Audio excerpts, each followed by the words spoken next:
My name is Emily. I am an old woman now. I am not young anymore. I am 83 years old. My hair is gray, and my face has many lines. My hands have many wrinkles. I have lived many years. I have seen many things, but I remember my teenage years very well. I often think about those days.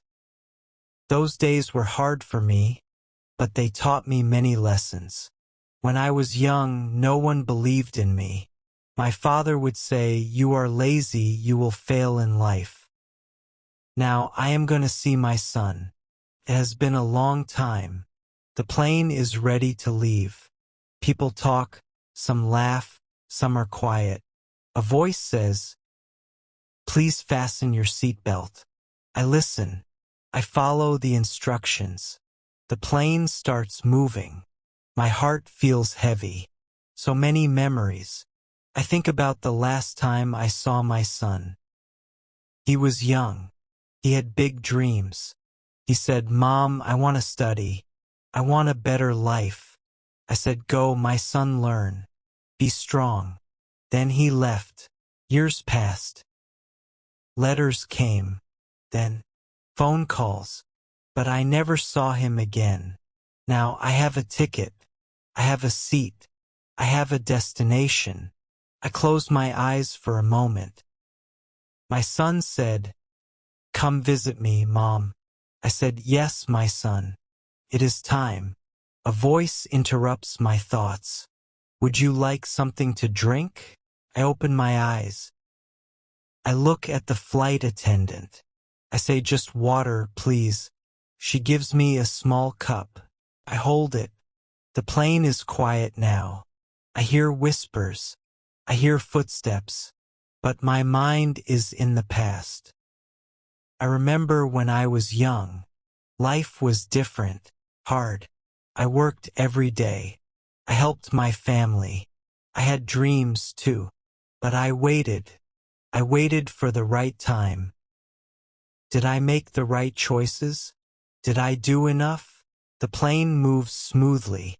I think about my son. Will he recognize me? Will he still need me? My journey is not just to another city. It is a journey through time, through memories, through life. I was not always an old woman. I was once a young girl. My family was poor. We did not have much. Every day we worked. My father worked in the fields. My mother cooked and cleaned. I helped her. That was my life. One day I heard children reading. Their voices were clear. They repeated words. I wanted to learn. I said, "Father, can I go to school?" He looked at me. He shook his head. "No, Eleanor. Girls do not need school. Girls take care of the house." I did not answer. But inside I felt something. A small fire. A question. Why? Why could boys learn? Why not me? At night I listened to my brothers. They talked about school. They had books. When they slept, I took a book. I opened it. I looked at the letters. I traced them with my finger. I whispered the words. I did not understand everything. But I tried. My mother saw me. She said, "Emily, you must sleep." I said, "I want to learn." She sighed.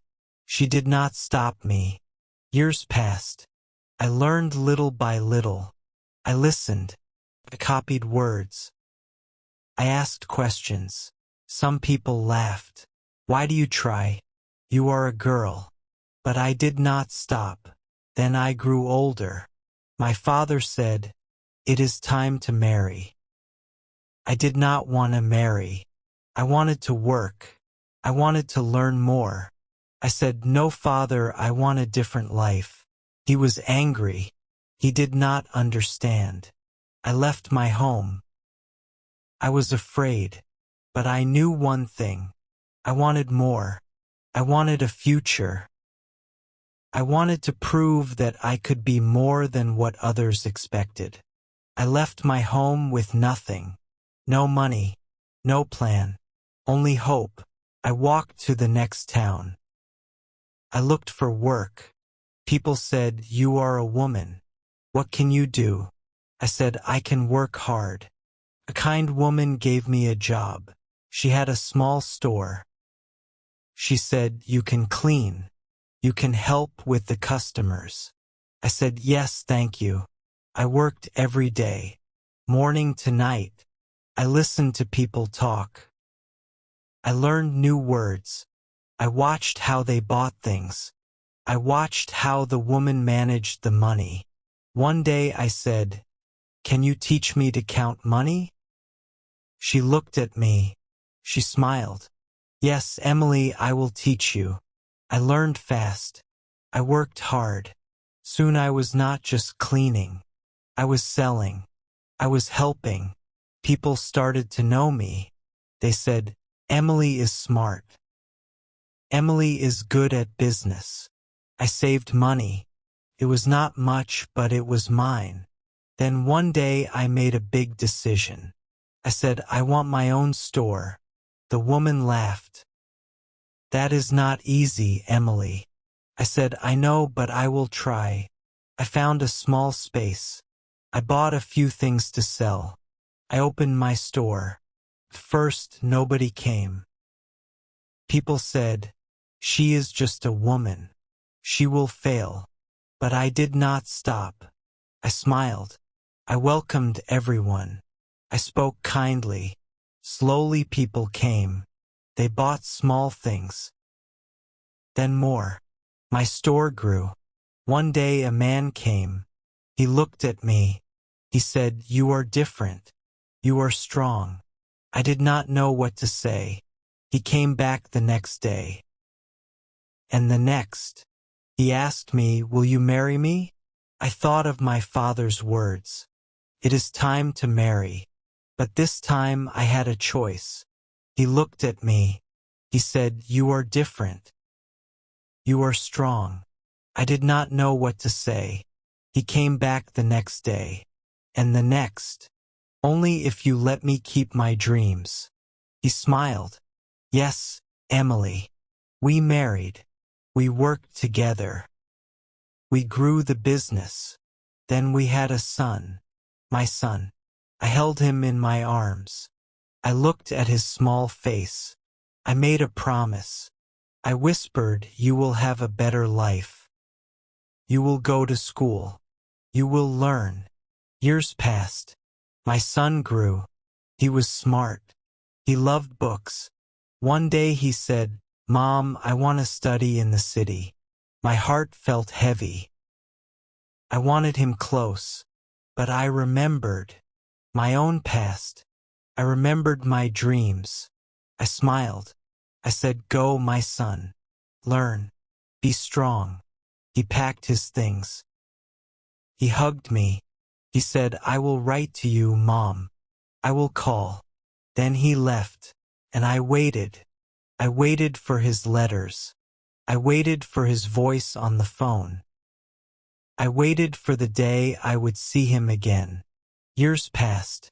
My son was far away. At first he wrote letters. He called me. He said, "Mom, I am studying. I am learning so much." I smiled. I felt proud. Then the letters came less. The phone calls were short. He said, "Mom, I am busy.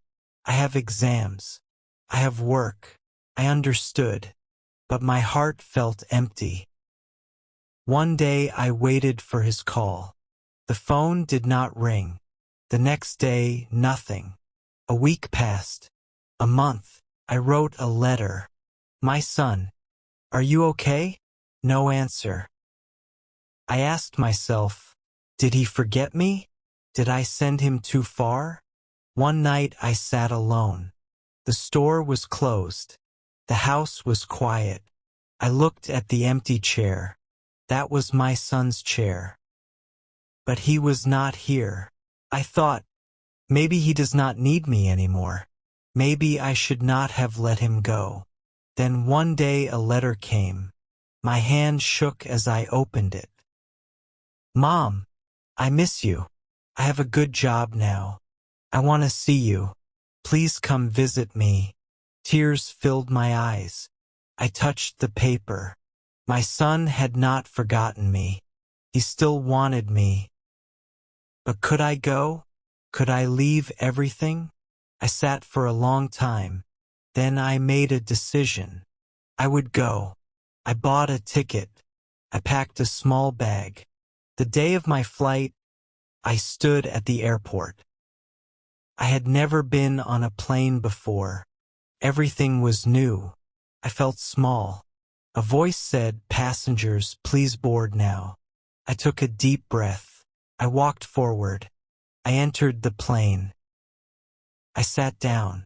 The seatbelt felt tight. The plane moved. My heart beat fast. The engine roared. The plane lifted. I was in the air. I thought, this is it. I'm gonna see my son. But one question stayed in my mind. Will he recognize me? I looked at my hands. They were old now. My hair was white. My face had lines. My son had left when he was young. Now he was a man. Will he still see me as his mother? Will he hug me like before? I closed my eyes. The memories came back. His small hands holding mine. His voice saying, "Mom, tell me a story." His laughter filling the house. Now he was far away. He had his own life. He was not a boy anymore. What if he has changed? What if he does not need me? The plane flew through the sky. I held the letter in my hands. My son's words were there. "Mom, I want to see you." But a voice inside me asked, what if he only says that because he feels guilty? What if he does not really want me there? The plane would land soon. My journey was almost over, but my biggest question was still unanswered. Will my son welcome me? Or will I be a stranger to him now? The plane started to descend. But my biggest question was still unanswered. Will my son welcome me? Or will I be a stranger to him now? The plane started to descend. The voice said, "We will land soon." My hands felt cold. My heart was beating fast. This is it. I will see my son. But I was afraid. I thought, what if he is not there? What if he changed his mind? The plane landed. People stood up. They took their bags. I sat for a moment. I took a deep breath. Then I stood up too. I walked slowly. I followed the other passengers. I saw a big sign. Exit. My steps felt heavy. I entered the airport. People were waiting. Some held signs. Some held flowers. Some hugged their families. I searched for my son, but I did not see him. I looked again. Left, right. Nothing. My heart dropped. Did he forget? Did I come for nothing? I stood there. People passed by. Nobody looked at me. I felt small. I felt lost. Minutes passed. Then I heard a voice. "Excuse me, ma'am. Are you Emily?" I turned around. A young woman stood there. She had a kind face. She was holding a phone. "Yes," I said. My voice was weak. She smiled. "Your son sent me. He could not come. He had an important meeting. He asked me to bring you to him." I felt something break inside me. My son was not here. I traveled all this way and he was not here. I nodded. "Okay." She took my bag. "Follow me." I walked with her. I did not say anything. We went outside. Car was waiting. She opened the door. "Please get in." I sat in the car. The door closed. The city lights passed by.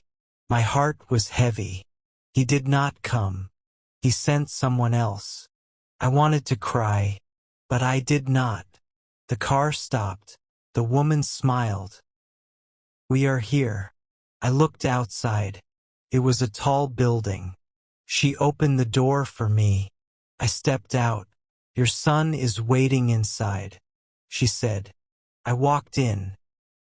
The elevator went up. The doors opened. I saw him. He stood there in a suit. He looked older, taller, stronger. But his face was still my son's face. I wanted to smile, but I waited. I wanted him to speak first. He looked at me. His mouth opened. Then he closed it. He took a step forward. Then he said, "Mom, I'm so sorry." His voice cracked. His eyes filled with tears. I did not expect that. He walked to me. He took my hands. He held them tight. I wanted to be there. I tried. But I couldn't leave. You would be angry. I looked at my son, my grown son. He was not a boy anymore. But now in this moment he looked like one. I smiled. I held his hands to my son. I said, "I am here now." And at that moment, I knew he had not forgotten me. My son held my hands. His grip was strong, but his hands were shaking. His eyes were full of tears. I had not seen him cry since he was a little boy. "Mom," he said again, his voice soft. "I missed you." I looked at him. My son, the little boy who once held my hand on his first day of school. The boy who ran to me when he was scared. Now he was a man with a suit, a job, a life of his own. But in this moment he was still my son. "I missed you too," I said. My voice was calm. He sighed. "I thought you would be angry. I thought you would feel forgotten." I shook my head. "I waited for you. Yes, but I knew you were working hard. I knew you were building your future. That is what I wanted for you." He closed his eyes for a second. Then he looked at me again. "Mom, I should have visited you. I should have called more." I smiled. "I am here now. That is what matters." He let go of my hands and stepped back. "Come, let's go home." "Home?" I asked. "Yes," he said, smiling now. "My home, your home now." We walked out together. The air was cool. The city lights were bright. Everything was different, but something inside me felt the same. I was not just a visitor. I was not just an old woman who came from far away. I was still a mother. We got into his car. As we drove, he talked. He told me about his job, his dreams, his struggles. He asked me about my life. "How was the store, Mom? How was everything?" I laughed. "Oh, the store is fine, but business is not as easy as before." Smiled. "Maybe I can help with that." I looked at him. My son was now the one offering help. Time had changed things, but love had not changed. We arrived at his home. It was big, clean, beautiful. He opened the door for me. "Come in, Mom." I stepped inside. The house was warm. On the table there was food. My favorite food. He looked at me. "I cooked for you." I felt my heart grow full. "Thank you, my son." We sat together. We ate. We talked. We laughed. And then, as the night became quiet, he looked at me and said, "Mom, I learned everything from you. You taught me to work hard. You taught me to dream. You taught me to never give up." I felt tears in my eyes. I had always wondered if I had done enough, if I had made the right choices. if my son still needed me. Now I knew the answer. I reached across the table and took his hand. Life is always moving, I said, but love never changes. He smiled. Yes, Mom. And now we are together again. I nodded. I was home. As I sit here in my son's home, I think about my life, the long years, the hard moments, the choices I made. I was once a girl with no voice, a girl who wanted to learn, a girl who wanted more. People told me you can't, but I did. I want you to think about my story, about my journey. Maybe you have dreams you are afraid to follow. Maybe you are waiting for someone to return. Maybe you feel forgotten. But listen to me. You are stronger than you think. You are more important than you believe. You are not alone. So do not be afraid. Move forward. Believe in yourself. And never forget, love always finds a way.